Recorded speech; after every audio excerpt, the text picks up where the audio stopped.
world. Faces were illuminated by screens, as if caught in a digital trance. And for a moment, Jake felt cocooned in his own little bubble of purpose. He shifted his focus back to his phone, scrolling through emails that hinted at the week's challenges. The tension broke as the elevator slid to another floor. The door slid open, and in stepped a woman whose presence commanded attention. She had a spark in her eyes that contrasted sharply with the sterile corporate environment surrounding them. Amy. Her tousled auburn hair cascaded down her shoulders, embodying a free spirit in stark contrast to the sea of navy suits. She wore a simple navy dress, tailored yet effortless, exuding confidence and warmth that was almost magnetic. "Morning," she greeted, her voice melodic and inviting. Jake barely looked up, murmuring a distracted reply, but he felt a shiver of unease flicker through him as she studied him with piercing eyes. "Busy day ahead?" she asked, her gaze steady, as if trying to pierce through the walls he had erected around himself. "Just the usual," he replied, trying to brush off her overt interest.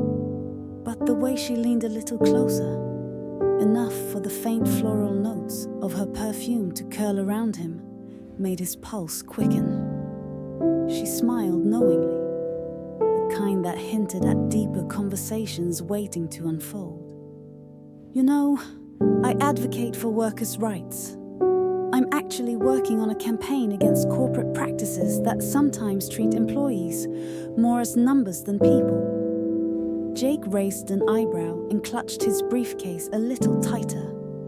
"Oh? What company?" Her smile faded slightly, replaced by the sharpness of her resolve. "Let's just say I'm targeting places that prioritize profit over people. Is it a company you know well?" He felt a rush of unease spike through him, twisting in the pit of his stomach. "Actually, it is," he admitted, shooting a cautious glance her way. "I work for, and I've always believed in its vision." The air suddenly thickened between them. Amy's expression shifted from friendly to that of genuine concern. "And what vision is that? The one that forces its employees to work like machines while their health and morale plummet?" Her words cut through his stubborn facade. "Sometimes it's not about the structure, but about leveraging it," Jake countered, adrenaline coursing through him. "I'm just doing my part to keep the wheels turning." The tension hung like an electric charge, and as the elevator jolted to a stop, he felt a pull toward her advocacy, yet remnants of his instinctive loyalty clung stubbornly to him. "Don't you feel at all uneasy about that?" she pressed, her voice softening now, coaxing something within him to stir. A kernel of doubt. "Sometimes," he murmured, the truth of her question echoing in his mind. "But you have to consider job security. Not everyone has the luxury to challenge the status quo." The elevator doors pinged open. In that brief standoff, Jake found himself unconsciously leaning toward her, drawn by a magnetic force that seemed stronger than his staunch defenses. Just as he opened his mouth to rebut her latest claim, Amy closed the distance a fraction more. The proximity ignited an unfamiliar heat that clouded his judgment, transforming the debate into something far more personal. Suddenly, time slowed. Amy's breath was warm and charged, tantalizingly close, their worlds colliding in a moment that felt significant. Without thinking, he found himself reaching out, fingers brushing against her arm.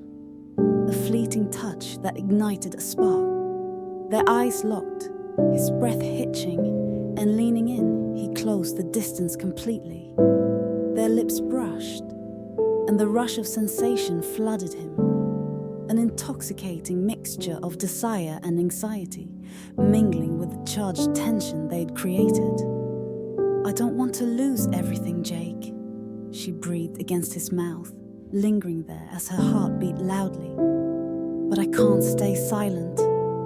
As he withdrew, the realization hung heavy in the air. Their kiss had not just blurred the professional lines of their morning exchange, but crackled with possibility and conflict, igniting the beginning of a treacherous crossroads.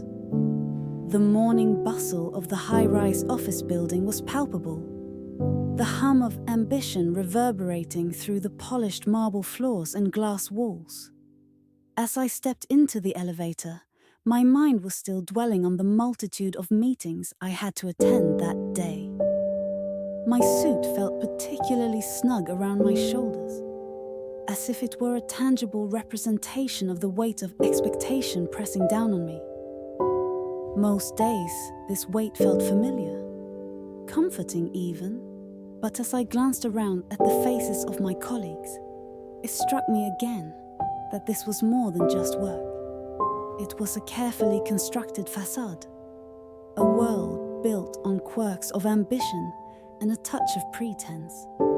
The elevator doors slid shut with a soft chime, and I found myself next to Amy again, stranger turned catalyst. Her chocolate brown hair cascaded over her shoulders, catching the fluorescent lights above as she turned to me, her green eyes sparking with that indefinable energy I'd seen previously. We had lingered on the edge of conversations over the last few days, their seemingly innocuous beginnings giving rise to something deeper, more electrifying. "Morning, Jake," she greeted, her tone playful yet somehow serious in its cadence. "Ready for another day of corporate heroism?" I chuckled, the irony lacing her words slightly disarming. "Corporate heroism? More like dodging the minefield of office politics. And you?" A smile danced across her lips, warm and inviting, yet mysteriously loaded as if challenging me to go further than our previous discussions. "You know me, always fighting the good fight. I was just thinking about what we discussed yesterday. Makes me wonder how comfortable you really are working for a company that seems to value profit over people." Her words hung heavily in the air, creeping into the recesses of my mind like insistent wisps of smoke. The flickering unease I'd felt since our first encounter smoldered to life again, ignited by the righteous conviction coursing through her. I opened my mouth half-heartedly to reclaim my stance, but the electric tension enveloping us made it difficult to continue the customary defense. "I'm loyal to my job," I finally replied, though my voice lacked the confident conviction I intended. "Loyalty, Amy, it counts for something." "Does it?" she retorted, a spark of challenge igniting in her eyes. "Or does it keep you comfortable? There's a big difference, you know." The door swung open, momentarily breaking the spell between us. I followed her into the conference room, the chatter of colleagues drowning out our final words. As I took my seat, I couldn't shake the feeling of her gaze lingering on me, and I stole glances at her throughout the meeting. Every witty comment she made rang with a resonance that cascaded into my discontent with the status quo, a discontent I was only just beginning to uncover. The days morphed into weeks, and our fleeting encounters became a series of increasingly intimate conversations. I felt drawn into her world, where discussions about workers' rights unearthed foundational beliefs I hadn't dared address before. What was it that made me turn away from the truth? Why did I prioritize the company's facade over the tangible welfare of real people? And then there were the moments charged with sexual tension. A brush of hands, a lingering gaze, a subtle bet about who could call out the gross injustices of our employer faster. Each interaction thickened the air around us, setting off a firestorm inside my chest. To the outside world, We smiled and bantered as colleagues. But every time we shared a laugh or an impromptu debate, there was an undertone of something unspoken, emerging sharper and more alluring. One evening, the elevator doors closed silently behind us, and I was struck by the palpable chemistry between us. She stood close enough that, for a brief moment, the world beyond the doors dissolved away. Her energy wrapped around me in waves, inviting yet challenging, and I was overwhelmed by the urge to breach the quiet tension that had built up between us.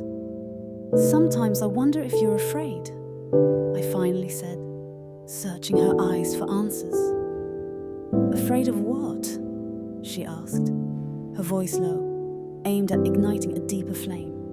I answered by taking a small step closer, emboldened by the need for intimacy that eclipsed our previous exchanges. "Of stirring things up, of the truth. Maybe," she whispered, leaning in, breath mingling with mine. A soft, daring brush of warmth against the cool corporate air. "But aren't you afraid of remaining complacent?" In that moment, everything faded. The flickering lights, the monotonous world of balance sheets and profits. It was just the two of us.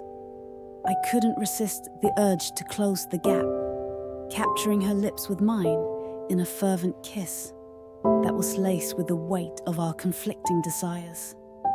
The kiss was more than just a connection.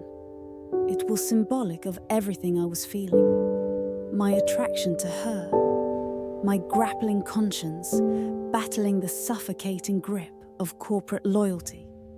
With each heartbeat, I felt the resolve that had anchored me for so long begin to crumble, giving way to an intoxicating desire for change. Then, just as quickly, reality rushed in, and I pulled back, breathless and rattled. "What are we doing?" she asked softly, though her restless eyes questioned more than just the kiss. "Maybe we're testing the waters," I murmured, voicing my own uncertainty as adrenaline coursed through me. "Or maybe I'm finally questioning what I stand for." And just like that, the electric air around us snapped with tension. Not merely from a moment's passion, but from the overwhelming realization that I had reached a crucial turning point. I was about to unravel everything that had been my reality for years, and the pathway was steeped in uncertainty. The elevator hummed softly as it soared above the cityscape, yet the atmosphere was thick with tension. It had become a familiar space for Amy and me. As the floors passed, so did our cautious discourse, evolving from mere fragments of polite conversation into fiery exchanges steeped in conviction. "Are you seriously okay with the fact that they're denying basic benefits to people who work their fingers to the bone for this company?" Amy's voice, calm yet resolute, jolted me from the comfortable bubble I'd wrapped around myself. We were suspended in ascendancy, her dark eyes searching my soul. "I get it, Amy," I responded. Irritation laced through my tone. Each day I wrestled with shadows of discontent, but instead of confronting those feelings, I marshaled my arguments, defending the very fortress of my ambition. "But it's not that simple. This is a business. If they didn't make profits, we'd all be out of jobs." For a moment, her expression softened, lips twitching, transforming fervor into something unreadable. She leaned closer, her perfume, an intoxicating blend of jasmine and sandalwood, swirling around us, invading my senses. "You think perpetuating a system that exploits hard-working people is worth your paycheck? Look where your devotion has gotten you. A comfortable desk and a gnawing void inside." Her words struck a nerve, and in that moment, the walls of my carefully constructed reality began to tremble. "It's easy for you to say. You're not the one whose entire existence depends on this job." I couldn't meet her gaze. The rebuttal felt weak and flimsy, even to me. Isn't that exactly the problem? She persisted, intensity flaring in her tone. Her fingers brushed mine, and I could feel a flicker of electricity between us, awakening a strange familiarity I'd long buried beneath corporate obligations. You're too wrapped up in corporate success to see the people struggling below. Are you willing to sacrifice your values for a paycheck? I felt my heart race, a surge of adrenaline mixed with guilt and desire, our proximity igniting an emotional wildfire. You have no idea what it takes to build a life, Amy. No, she said softly.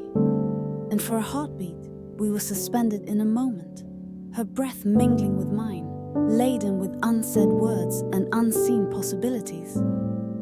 But I certainly know what it feels like to feel powerless.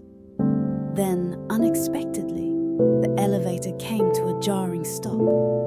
I glanced at the digital display, halfway to my floor, and now it was dead. Anger bubbled within me, another inconvenience tied to my company, and I was powerless to fix it. Yet, the confined space began to feel less forbidding, tinged with an undeniable intimacy. Great, trapped between floors.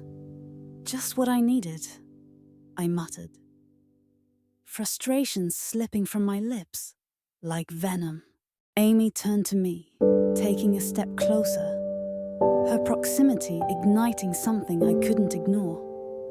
Maybe this gives us an opportunity to really talk, she said, a haunting suggestion simmering in her voice. And in that second, the chasm of our opposing worlds narrowed into something electrifying. Talk? Or just dance around our frustrations? I asked playfully. Even as I leaned forward, vying for closeness rather than distance, the air crackled between us, charged with anticipation. I was vulnerable, crumbling beneath my certainty, as her eyes danced with defiance and understanding. Something inexplicable urged me to bridge that final inch, the wedge of professional detachment dissolving like sugar in water. Maybe both, she whispered, her breath warm against my skin, pulling me in like a current. Our tensions wrestled for control in that close proximity, casting a spell that broke through my reservations. Damn it, I breathed, the weight of her conviction roaring as I pressed my lips against hers, unscripted and raw. The kiss was a collision of heat and desperation, a fusion of fervent ideals in a confrontation that begged for acknowledgement. It was wrong, thrillingly forbidden, something I'd never contemplated with a woman like her. But everything felt right, unraveling the twisted cords of my loyalty.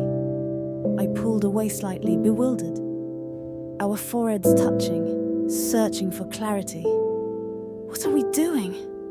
My voice was hoarse, wishing to quell the fire she'd ignited, yet simultaneously craving more. I shouldn't be doing this. I don't know, she chuckled softly, but with an edge of seriousness. Maybe just existing, maybe discovering who we are beneath this corporate facade. But the sweetness of honesty was bittersweet. My heart raced as reality loomed ahead, a grim reminder.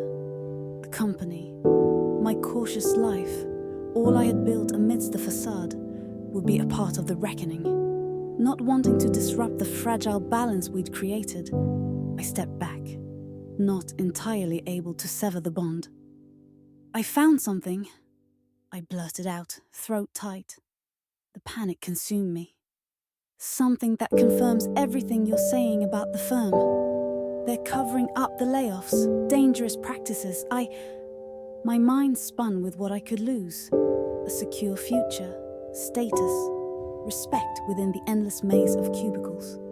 Jake, she cautioned, eyes wide, searching. Have you dug deeper? I was collecting evidence, I stammered. But I'm terrified, Amy. If I speak out and it backfires, it could ruin everything. Her gaze bore into me, unwavering and fierce.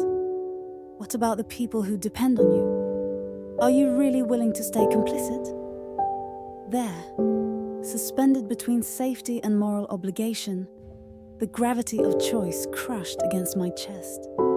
As doubt and fear threatened to swallow me whole, we lingered in that moment, lost between conviction and consequence, forever at a crossroads, ready to confront the Goliath that lurked within my own soul.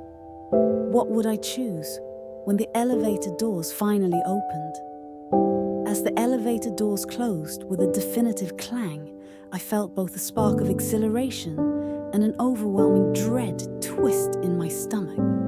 The kiss with Amy, electric and passionate, had shattered my carefully constructed facade, and now her unwavering expression, filled with determination, loomed in my mind. She had thrust me into a dilemma that was no longer abstract. It had become acutely personal. "Amy," I started, my voice barely above a whisper, as the tension between us crackled in the confined space. I could still taste her lips, soft and defiant against mine, a symbolism of rebellion against everything I had blindly stood for. "What you're doing, challenging them publicly. It's dangerous." She turned her blue eyes to me, the fire in her gaze igniting something far deeper than attraction. "Dangerous? Or necessary? You know the truth now, Jake. They can't silence us forever." Her intensity was captivating, pulling me closer even as I grappled with the storm brewing inside. "You can't understand what you're asking me to do. If I speak out, if I stand with you, after everything, I could lose everything." The weight of my loyalty hung heavy between us, and I found it increasingly difficult to balance my personal integrity with the comfort of my current life. "And what do you truly have, Jake?" she shot back, her tone softening but still laced with urgency. "A job that exploits others? A title that defines your worth? Or the chance to be part of something bigger? To actually make a difference?" She moved closer, the warmth of her body seeking to bridge the distance created by my doubts. "You have the power to stand against this giant." The metaphor struck me hard. I had always pictured myself as David, the underdog destined for greatness. But as this confrontation reached its zenith, I felt more like Goliath, a figure of security shackled by ambition, bound by the weight of my choices. Was I ready to challenge my own giant? "Look at me, Jake," she pleaded, her voice a soft caress against the throbbing awareness of my inner conflict. "You're scared, but are you scared of losing your job? Or are you scared of finally being who you are?" I could feel the pulse of vulnerability race between us, a visceral reminder of the very stakes we were discussing. "I'm scared of everything changing. I've worked so hard to build this life, Amy." My admission hung between us, like the electric hum of the elevator lights above. "Life is meant to change, isn't it? That's where we grow." Her voice rose passionately, filling the space with an intensity that made my heart race. "You right now are standing at the edge, Jake. It's a new beginning or an ending for you." Her hand brushed mine, simple yet electrifying, and the touch sent fireworks through my veins. In that moment, everything I had feared melted away, replaced by something genuine. She had kissed me like I mattered, igniting a fire that now fueled a yearning deeper than I had ever known. The chaotic thoughts scattered as her fingertips lingered on my skin, and the pull toward her was undeniable. "I never expected this," I confessed shakily, my breath quickening. "That I'd feel this way with you, that..." Reality cashed down like the steel cables keeping this elevator aloft. My heart waged war against all reason. battling between fear of loss and the exhilarating rush of standing up for what's right. "You didn't expect any of this," she breathed, searching my gaze for understanding. "But you're feeling it. This is bigger than the both of us. You know how many lives this could affect." Before I could reply, she leaned in closer, her breath warm and inviting on my cheek.